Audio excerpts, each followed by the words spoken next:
నా పేరు చరణ్. ప్రస్తుత పరిణామాలు చూస్తుంటే స్వామీజీ బోధన వల్ల మనకి ప్యూరిటీ అనేది లైఫ్లో ఎలా వస్తుంది? చాలా మంచి ప్రశ్న. సింపుల్ వర్డ్స్లో నువ్వు ఒక అవర్స్ టుగెదర్ మనం చర్చించుకోవచ్చు ఈ ఒక విషయం మీదే, ప్యూరిటీ అన్నదానికి. చిన్న 2-3 ఎగ్జాంపుల్స్ ఇస్తాను. సైకాలజీలో, మన యోగాలో ప్యూరిటీ అనే దానికి ఫస్ట్ ఎగ్జాంపుల్ ఎలా తెలుసుకోవాలి ప్యూరిటీ అన్నదానికి, మిల్క్ అండ్ ఇట్స్ వైట్నెస్. పాలు అనే వెంటనే నీకేం మనసుకు వస్తుంది? అది తెల్లగా ఉంటుంది.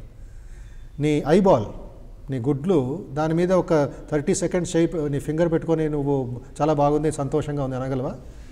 ఎందుకు అనలేవు? Because it's pure. అది నీ నీ బ్రెయిన్లో ఒక ఇన్ఫెక్షన్ తగలకూడదు. దానికి తగిలినా కూడా వెంటనే అది రియాక్ట్ అవుతుంది, ఎర్రగా అయిపోద్ది, నీ కన్నీళ్ళు వస్తాయి, మంటలు వస్తాయి, వెంటనే పరిగెడతా వాష్ చేసుకోవడానికి. ఏదో ఒక చిన్న ఇన్విజిబుల్ పార్టికల్ కళ్ళలోకి వెళ్ళినా కూడా నీకు ఎఫెక్ట్ అవుతుంది. స్వామీజీ అది చెప్తూ ఉంటారు. యోగా అంటే లోపల ఆ మలినాలు, లోపల ఉండే ఆ ఇంప్యూరిటీస్ పోవాలి అంటే సేవ చెయ్యి అంటారు స్వామీజీ. ఈ సేవ చేస్తూ చేస్తూ ఇతరులకి, సేవ అంటే ఇక్కడ డొనేషన్ ఇవ్వడం, లేక ఏదో బర్త్డేకి ఒక చిన్న దానం ఇవ్వడం అలాంటిది కాదు.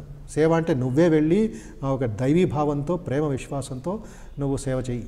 అక్కడ దేవుడిని చూసి సేవ చెయ్యి. అప్పుడు మలినం, మనసులో ఉండే మల విమలం అవుతుంది, నిర్మలం అవుతుంది. ఇది one way. Second thing is బాగా ప్రార్థన చేయడం. ప్రార్థన అంటే మొక్కుకోవడం కాదు, ఇట్స్ ఎ డీప్ ప్రేయర్.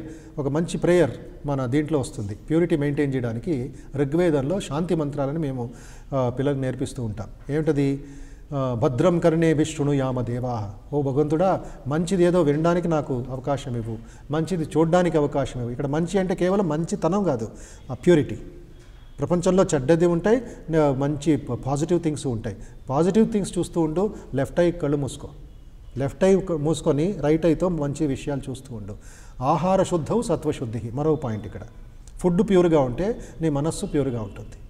ఇక్కడ ఫుడ్ అంటే కేవలం నోట్లో తినే ఇడ్లీ, ఉప్మా, దోశ కాదు. కళ్ళతో చూసేది కూడా ఫుడ్డే, వినేది కూడా ఫుడ్డే, చదివేది ఫుడ్డే.